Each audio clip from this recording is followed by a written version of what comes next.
अस्सलामु अलैकुम वरहमतुल्लाहि वबरकातुहू। मोअज़्ज़िज़ हाज़रीन इकराम,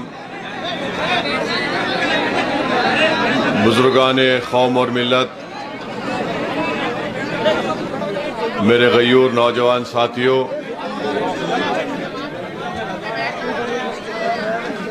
गंगापुर के मजलिस इत्तेहादुल मुस्लिमीन के उम्मीदवार मोहतरम जनाब पंखीलाल मीना साहब, राजस्थान के मजलिस इत्तेहादुल मुस्लिमीन के अध्यक्ष मोहतरम जनाब जमील खां साहब, काशिफ ज़ुबैरी साहब, इमरान साहब, सवाई मादापुर के मजलिस के कैंडिडेट ज़फ़र अमीन साहब, हाशिम खिलदार साहब, पार्षद जनाब जुल्फ़िकार साहब,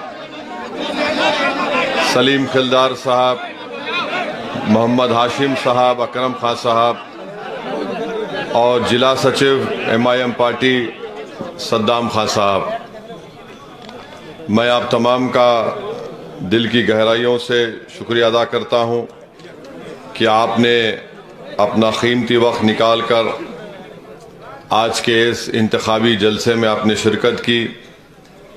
मैं आपका शुक्रिया अदा करना चाहता हूं कि आपने बेइंतहा मोहब्बत का मुजाहरा किया और मैं सिर्फ ये दुआ कर सकता हूं कि अल्लाह सुब्हानहू व तआला आप तमाम को सलामत रखे और आपके दिलों में जो मजलिस की मोहब्बत है उसमें और इजाफा हो। आप जानते हैं कि पहली मर्तबा मजलिस पार्टी राजस्थान के विधानसभा के चुनाव में हिस्सा ले रही है और आज यहाँ पर हमने हमारे एक बुजुर्ग नेता पंखीलाल मीना साहब को अपना उम्मीदवार कैंडिडेट बनाया है। आप मुझसे बेहतर जानते हैं कि इस विधानसभा में एक बड़ी तादाद में हमारे मीना भाई और मुस्लिम अक़लियत और 32 बरादरियों के समाज के तमाम लोग यहाँ पर रहते हैं। मुझे ये जानकर बड़ी तकलीफ हुई कि जिस विधायक को आपने कामयाब किया इस विधानसभा से, वो बजाय काम करने के, वो बजाय जनता की खिदमत करने के, उनकी मुश्किलात को हल करें, उनके लिए आसानी पैदा करें, यहाँ पर विकास का काम करवाएं। मुझे ये बताया गया है कि मौजूदा विधायक ने आवाम के साथ धोखा दिया है, आवाम की मुश्किलात में इजाफा किया है और जहाँ पर ख़ास तौर से गरीब आवाम के घर हैं, महल्ले हैं, वहाँ पर कोई विकास का काम नहीं करवाया। मुझे ये भी बताया गया कि एक पार्क है, उस पार्क में भी उन्होंने ऐसी ऐसी चीज़ें वहाँ पर कर दी हैं। कई जगह पर डेवलपमेंट विकास का काम नहीं करवाकर उन्होंने अपनी तासुब का मुजाहरा किया है। तो मैं आपको बताना चाहूँगा कि इस गंगापुर में आपको एक अच्छे उम्मीदवार को, कैंडिडेट को कामयाब करना है। अगर आज गरीब समाज एक हो जाएगा और मुत्तहिदा अपनी वोट का इस्तेमाल करेगा तो मुझे यकीन है कि हमारे कैंडिडेट जनाब पंखीलाल मीना साहब यहाँ से कामयाब हो सकते हैं। मगर ये उसी वक्त मुमकिन है मेरे भाई जब हम अपनी सफ़ों में इत्तेहाद को मजबूत करेंगे।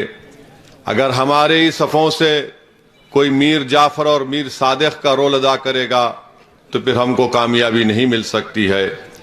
आप अपने दरमियान में उन लोगों को पहचानिए जो सामने आकर मर्दों की तरह मुकाबला नहीं कर सकते मगर पीछे से वार करके दुश्मन को कामयाब करना चाहते हैं। तो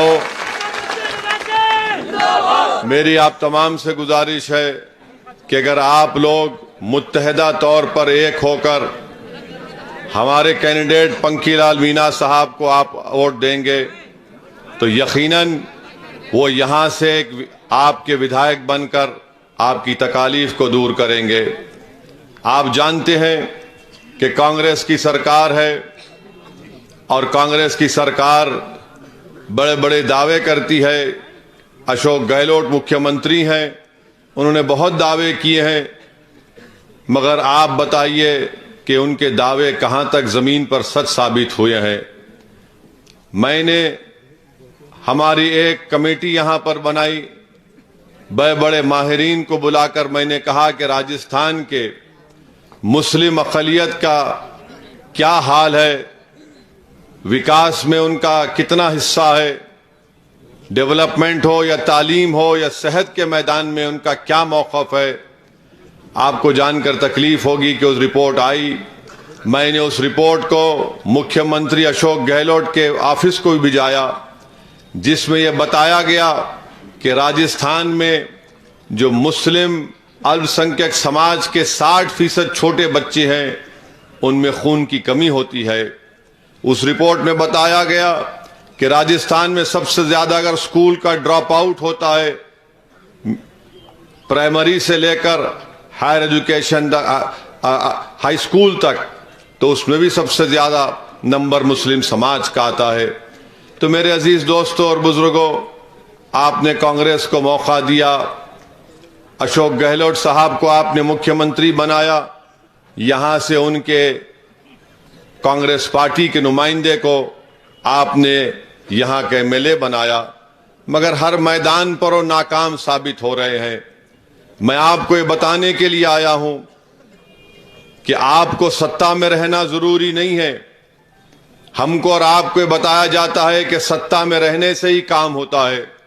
मैं जिस प्रदेश से आता हूं वहां पर तेलंगाना हैदराबाद में मजलिस पार्टी के 7 विधायक हैं और हमारे 7 विधायक कभी भी कोई मंत्री नहीं बने हैं, ना हमको उसको बनने का शौक है।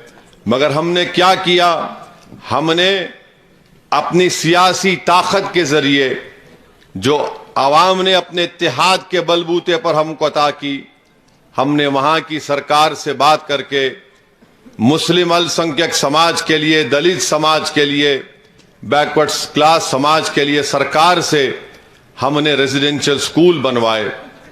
आज आपको जानकर खुशी होगी कि तेलंगाना में जितने अल्पसंख्यक समाज राजस्थान में है उतना ही नंबर तेलंगाना में है। फर्क इतना है कि यहां पर आप मुत्तहिद नहीं है, वहां पर वो मुत्तहिद है। तो 201 मुस्लिम अल्पसंख्यक समाज के लिए सरकार ने तेलंगाना के रेजिडेंशियल स्कूल बनाए, लड़कियों का अलग बिल्डिंग और लड़कों के लिए अलग। आपको जानकर यह हैरत भी होगी कि पिछले 7-8 साल में 80,000 के करीब बच्चे और बच्चियां 12th क्लास मुकम्मल कर कर निकल गई। अब 1,20,000 के करीब उसमें ज़ेरे तालीम है, उसमें पढ़ रही है। अब हमने सरकार को बोला कि आइंदा ये 200 जो 12th क्लास तक है, 12वीं जमात तक है, उसको डिग्री कॉलेज में तब्दील किया जाए। तो सरकार ने मजलिस की सिफारिश को कबूल किया, मुतालबे को कबूल किया। ये काम मेरे भाई, मैं थालियां मारने के लिए नहीं बोल रहा हूं, मैं आपको बताना चाह रहा हूं कि यह काम आप राजस्थान में भी कर सकते हैं। हमको यह बताया जाता है कि सत्ता इनकी आ रही है, इनका साथ दो। सत्ता तो इनके पास आ जाती, कोई आपके दरमियान से निकलकर मंत्री बन जाता, मगर गरीब आवाम का इसमें क्या फायदा होता। मेरे अजीज दोस्तों और बुजुर्गों, इसीलिए हम आपसे अपील कर रहे हैं कि इसी तरीके से हम राजस्थान में भी ये काम कर सकते हैं, जिस तरह तेलंगाना में मजलिस ने काम किया। अशोक गहलोत बहुत बहुत वादे किए, मगर वो वादे कहां तक वफा साबित कर सके ये आप मुझसे बेहतर जानते हैं। मेरे अजीज दोस्तों और बुजुर्गों, मुझे अफसोस हुआ कि जब हम यहां पर आए तो हमको बताया गया कि बाज पुलिस के ऑफिसर्स, हमारा परमिशन था, उसके बावजूद भी हमको कई जगह पर ये निकालने के लिए कहा, ये निकाल दो, वो निकाल दो। मैं इन जिम्मेदार पुलिस ऑफिसर से अपील करना चाहूंगा कि देखिए, अभी आपको काम करना है तो इलेक्शन कमीशन के तहत काम करना है। आप अगर अशोक गहलोत को खुश करने के लिए गलती करेंगे तो मैं खुद लिखकर इलेक्शन कमीशन को शिकायत करूंगा आपके बारे में। मैं ये नहीं चाहता कि ऐसा करूं, क्योंकि आपको सबको बराबर देखना है। इलेक्शन है तो फ्री एंड फेयर इलेक्शन होना चाहिए। हम उम्मीद करते हैं कि भारत का इलेक्शन कमीशन इन तमाम चीजों का नोट लेगा, और अगर कोई किसी पार्टी को या उस पार्टी के जिम्मेदारों को इंतखाबी मुहिम चलाने से रोकेगा तो इलेक्शन कमीशन को चाहिए कि उसका नोटिस लें और जो भी उनको कार्रवाई करना है वो कार्रवाई करें। तीसरी बात मैं आपको बताना चाहता हूं कि पंखीलाल मीणा साहब ने मुझे बताया कि यहां पर एक पशना डैम है जो 17 साल से बंद पड़ा है। हाई कोर्ट का ऑर्डर भी है, अगर वो पानी दिया जाएगा तो 45 गांव को उससे फायदा होगा। हम पूछना चाहते हैं कि यहां के विधायक ने क्या काम किया। ये आखिर जब हाई कोर्ट का ऑर्डर है, हमारे पंखीलाल मीणा साहब कह रहे हैं कि हाई कोर्ट के ऑर्डर के बावजूद भी पशना डैम से पानी नहीं दिया जाता, देने से 45 गांव को उसका फायदा हो सकता था। मेरे अजीज दोस्तों और बुजुर्गों, एक और इत्तेहाद की मिसाल आपको बताकर अपनी बात को खत्म कर दूंगा। जयपुर की ट्रेन की एक्सप्रेस ट्रेन में आपने देखा होगा कि एक शख्स ने, एक रेलवे प्रोटेक्शन के ऑफिसर ने वर्दी में दहशतगर्दी का काम कर रहा था, आतंकवादी की तरह उसने 3 लोगों की का कत्ल कर दिया, हत्या कर दी। नाम पूछकर वो गोली मारता था, चेहरे पर दाढ़ी थी। 3 लोगों को उसने गोली मारकर उनको खत्म कर दिया। उसमें से एक शख्स मरने वाले का ताल्लुक हैदराबाद से था, एक मरने वाले का ताल्लुक राजस्थान से था। जब हमको खबर मिली कि हैदराबाद से रहने वाला एक बाजार घाट के इलाके का ये शख्स है, तो हमारे विधायक अकबरुद्दीन ओवैसी ने असेंबली में मुख्यमंत्री से इस बात का मुतालबा किया कि इस शख्स को मार दिया गया है और सरकार फौरन अपने तरफ से एक्स ग्रेशिया का ऐलान करे। मरने वाले की बेवा को सरकार एक नौकरी दे, और साथ ही साथ सरकार से हमने ये मुतालबा किया कि उस बेवा, मरने वाले के 3 बच्चे हैं, सरकार अपनी हाउसिंग स्कीम में से उसको 2 बेडरूम का एक फ्लैट दे। मैं आपको बता रहा हूं कि 8 दिन के अंदर उस बेवा को नौकरी के कागज मिल गया। 8 दिन के अंदर उस बेवा को गवर्नमेंट का, सरकार का हाउसिंग स्कीम में घर मिल गया। उस मरने वाले बच्चे जो यतीम हो गए थे, उनके अकाउंट में सरकार ने पैसे जमा करा दिए। आप सुनिए, अब थाली मत मारिए, सुनिए। राजस्थान में जो शख्स, एक और शख्स की जो हत्या की गई थी, उसका ताल्लुक राजस्थान से था। क्या यहां पर राजस्थान में कांग्रेस की सरकार ने, क्या अशोक गहलोत की सरकार ने उस मरने वाले पीड़ित परिवार को के लिए कुछ किया? कुछ भी नहीं किया। एक पैसा दिया? नहीं दिया। क्यों नहीं दिया? क्योंकि आप में सियासी शऊर नहीं है, क्योंकि आप इतनी बड़ी तादाद में हैं मगर आप बटे हुए हैं, और आपको बांटने का काम ये मीर सादिक और मीर जाफर की औलाद करती है। जब कभी भी आप अच्छा काम करने निकलते हैं तो ये लोग हजरत शैतान के एजेंट बनकर हमारे पीठ पर खंजर घोंपते हैं ताकि आप में इत्तेहाद पैदा ना हो जाए। जो आज MIM पार्टी को गाली दे रहे हैं, अगर आज हम गंगापुर को आए तो बहुत बताया गया हमको कि बहुत कोशिशें की गई, मगर आप बताइए इसका नुकसान किसको हो रहा है? हमको सत्ता से कोई मतलब नहीं है, हमको कोई मंत्री बनना नहीं है, ना हमको संतरी बनना है। हम यही चाहते हैं कि चाहे वो दलित समाज हो, मीना समाज हो, अल्पसंख्यक का मुसलमान समाज हो, ये सब लोग जो कमजोर लोग हैं, अगर आप मिलेंगे, अगर आज यहां से आप 25 तारीख के दिन अपना एक वोट पंखीलाल मीना साहब को देकर अपना विधायक बनाएंगे तो यकीन मानिए ये उन गरीबों की, बेजुबानों की, कमजोरों की कामयाबी होगी जिनको दबाया जा रहा है, जिनको कुचला जा रहा है, जिनको पुलिस के जरिए अशोक गहलोत की सरकार ने परेशान किया था। आप बताइए कि आदमी मर गया ट्रेन में, मगर अशोक गहलोत की सरकार ने कुछ नहीं किया। अगर यह भी आपको समझ में नहीं आता तो नसीर और जुनैद की बात भी आपके सामने कर देता हूं। नसीर और जुनैद को घाटमीका से किडनैप करके हरियाणा में ले जाकर उनको जिंदा जला दिया गया। अशोक गहलोत मुख्यमंत्री हैं, कितने दिन के बाद नसीर और जुनैद के घर को गए अशोक गहलोत? करीब 3 हफ्ते के बाद। क्या जमील? 3 हफ्ते के बाद उनके घर, मरने वालों के घर को जाते हैं। हमको जब इत्तला मिली तो हमारे अध्यक्ष जमील खान ने और इमरान ने, जो कामा से अभी हमारे उम्मीदवार हैं, उन्होंने कहा कि आपको आना पड़ेगा। हम निकले, हैदराबाद से दिल्ली गए, दिल्ली से फिर हम वहां पर घाटमीका को गए, जुनैद और नसीर के परिवार से मुलाकात किए। मुख्यमंत्री को 3 हफ्ते लगे और क्या पैसे दिए उन्होंने? कहा कि मैं 15 लाख दूंगा, सिर्फ 5 लाख अब तक मिले, इमरान साहब बता रहे थे हमको। ये क्यों ऐसा नाइंसाफी की जाती है? आप इसलिए नाइंसाफी की जाती है कि कांग्रेस पार्टी जानती है कि आपको डराओ बीजेपी से और आप डर कर कांग्रेस को वोट दे देंगे। मैं आपको बताने आया हूं कि आपको अगर डरना है तो सिर्फ उस पाक जात से डरिए जिसने जमीन और आसमान को और हमको बनाया है। इंसानों से, मुख्यमंत्री से, प्रधानमंत्री से किसी को डरने की जरूरत नहीं है।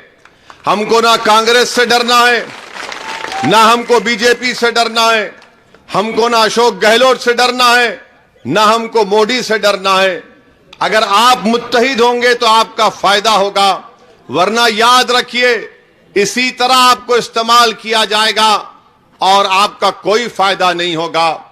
गंगापुर से कि यहां के बसने वाले बुजुर्गों से मैं अपील कर रहा हूं, आज आप 65-70 साल के होंगे, अल्लाह आपको और सेहत दे, मगर आप अपने दिल पर हाथ रखकर सोचिए कि आप जब इस दुनिया से चले जाएंगे, आप इन बच्चों के लिए क्या छोड़ के जाएंगे?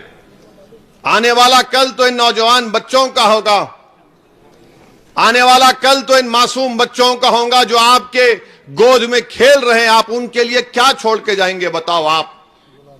आप मुझे वोट नहीं देना चाहते, मत दो, मगर कम से कम ये तो सोचो कि तुम जिसको वोट देती आए 50 साल से, उसने आपको क्या दिया, उसने आपके लिए क्या किया। और जब हम ये बात करते हैं जनता के दरमियान में आकर, तो कांग्रेस और बीजेपी बहुत नाराज हो जाती हैं। अब तो कांग्रेस और बीजेपी दुकान खोलकर बैठे हैं। अगर किसी को नेशनलिज्म का सर्टिफिकेट चाहिए, देशभक्ति का सर्टिफिकेट चाहिए, तो उसको मोदी के पास जाना पड़ेगा। अगर किसी को सेकुलर, अगर सुनिए, यही नारों की वजह से तुम लोग पीछे हो जा रहे हो। अगर किसी को सेकुलरिज्म का सर्टिफिकेट चाहिए तो उसको राहुल गांधी के पास जाना पड़ेगा। राहुल गांधी भारत जोड़ो बोलते हैं, मगर क्या राहुल गांधी गंगापुर में आकर देखे उस कब्रिस्तान के पास क्या हो रहा है? क्या उन्हें आकर देखा कि उस चमन को क्या करके रख दिया गया? नहीं पूछेंगे। मेरे अजीज दोस्तों और बुजुर्गों, इसीलिए हम आपसे कह रहे हैं कि यकीनन इस चुनाव में आप बीजेपी को और मोदी को हराइए, उनको सत्ता में आने से रोकिए, मगर इसका हरगिज मतलब यह नहीं है कि आप अपनी तकालीफ को भूल जाएं, अपनी नाइंसाफियों को भूल जाएं।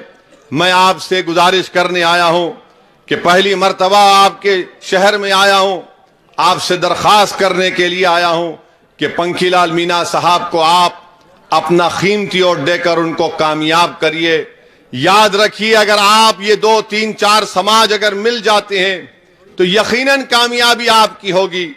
मगर अगर आप के दिल में ये आकर बोलेंगे, अरे नहीं नहीं ऐसा मत करो, पंखीलाल मीना साहब नहीं जीतेंगे, बीजेपी वाला जीत जाएगा, तो फिर याद रखिए कब तक आप सिर्फ वोट डालने वाले बनेंगे, आप वोट लेने वाले कब बनेंगे? अगर आप 25 तारीख के दिन होशमंदी से और दानिशमंदी से काम करेंगे तो मुझे यकीन है कि आपका फैसला बड़ा अच्छा फैसला होगा और इससे गंगापुर का फायदा होगा। गंगापुर के ना सिर्फ मीना समाज का या अल्पसंख्यक मुसलमान समाज का, दलित समाज का नहीं, बल्कि हर उस गरीब परिवार का फायदा होगा जिनको नुकसान कर दिया गया है। तो हम आपसे ही बताने आए हैं कि आप अपना एक एक वोट पंखीलाल मीना साहब को वोट देकर कामयाब करिए और इस बात का यकीन कर लीजिए कि हम पहली मर्तबा जरूर आए हैं, यह आखिरी मर्तबा नहीं होगा इंशाअल्लाह ताला, हम बार बार आएंगे।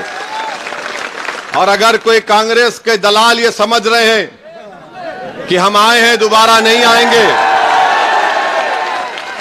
तो उनको समझना चाहिए कि जिस सरजमीन पर हम अल्लाह हमको तौफीक दिया आने के लिए, तो हम वहां पर बार बार आते हैं, इंशाअल्लाह ताला हम आते रहेंगे।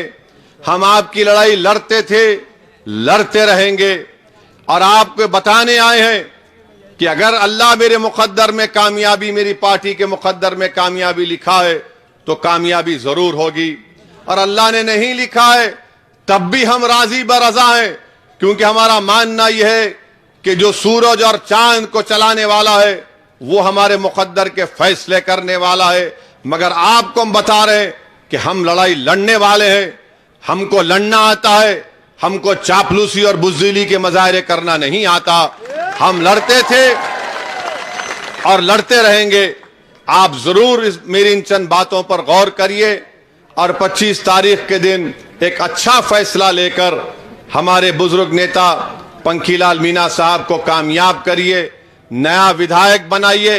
याद रखिए, अगर आपके दिल में यह बात पैदा हो रही है कि यह क्या बात कर रहा है, यह मुमकिन है क्या यह काम मुमकिन है गंगापुर में, तो अपने जब आपसे ये आपका दिल ये सवाल करेगा ये मुमकिन नहीं है, आपका दिमाग बोलेगा ये मुमकिन नहीं है, तो मेरे भाई याद रखिए, जब तक आप किसी मुश्किल काम के लिए कोशिश नहीं करेंगे, जब तक आप एक मकसद के हासिल करने के लिए कदम नहीं उठाएंगे, आपको उस वक्त तक अपनी कामयाबी का अंदाजा नहीं होता है। डर कर फैसला मत दीजिए, डर की बुनियाद पर किसी पार्टी को वोट मत दीजिए, उम्मीद की बुनियाद पर आप पंखीलाल मीना साहब को कामयाब करिए। आपका दिमाग आपसे कहेगा अरे कांग्रेस है, बीजेपी है, तो जब फैसले लेने का वक्त आता है तो मैं हमेशा दिमाग से नहीं दिल से फैसले लेता हूं, क्योंकि मुझे मालूम जब मेरा दिल मुझे कह रहा है कि ये काम करना है तो वो काम में कामयाबी मुझे मिलती आई है। अगर आप बार बार दिमाग से पूछेंगे तो दिमाग बोलेगा इसमें आग है, इसमें खाई है, इसमें खड्डा है, इसमें फुला है। मेरे भाई, इस हमारे देश को आजाद होकर 75 साल का अरसा गुजर चुका। अगर 75 साल की आजादी के बाद भी अगर जुनैद और नसीर को जिंदा जला दिया जाता है, अगर 75 साल की आजादी के बाद भी 60% मासूम बच्चों के जिस्म में खून नहीं है, अगर 75 साल की आजादी के बाद भी पूरे राजस्थान में सिर्फ 2 रेजिडेंशियल स्कूल खोले जाते हैं अल्पसंख्यक समाज के लिए, तो खुदा के लिए एक अच्छा फैसला ले लो। डर कर मत लो, खौफ में मत लो। याद रखो, डर और खौफ 65 साल 70 साल से हमको इस मुकाम पर लाकर छोड़ दिया। हिम्मत से काम लो, अपने हौसलों को बुलंद रखो और बगैर किसी से डरे मेरी आपसे गुजारिश है कि 25 तारीख के दिन पंखीलाल मीना साहब को देकर उनको कामयाब करिए। याद रखिए, पंखीलाल मीना साहब कामयाब होंगे तो राजस्थान की सियासत में एक जलजला आ जाएगा, राजस्थान की सियासत में एक जलजला आ जाएगा। नरेंद्र मोदी दिल्ली में परेशान हो जाएंगे, अशोक गहलोत परेशान हो जाएंगे कि आखिर गंगापुर में क्या हुआ कि तमाम गरीब एक जगह जमा होकर पंखीलाल मीना साहब के हक में अपना वोट दे दिए। तो मेरी आपसे गुजारिश और मुझे उम्मीद है कि आप 25 नवंबर के दिन एक अच्छा फैसला लेंगे जिससे गंगापुर के गरीब आवाम का फायदा होगा। आपका फिर से शुक्रिया अदा करता हूं कि आप अपना कीमती वक्त निकाल कर आए। मैं आपका शुक्रगुजार हूं कि आपने मुझे इतना मान सम्मान दिया, इतनी मोहब्बत दी। मैं आपकी मोहब्बत अपने साथ लेकर जा रहा हूं और आपको यकीन दिला रहा हूं कि आपने जो मोहब्बत मुझे दिखाई है ये मेरे लिए जिंदगी भर का एक कीमती खजाना है। मैं उसको उठाकर रखूंगा और हमेशा हम आपके दरमियान में थे और आपके दरमियान में ही रहेंगे। बहुत बहुत शुक्रिया। अस्सलाम वालेकुम व रहमतुल्लाहि व बरकातुहू।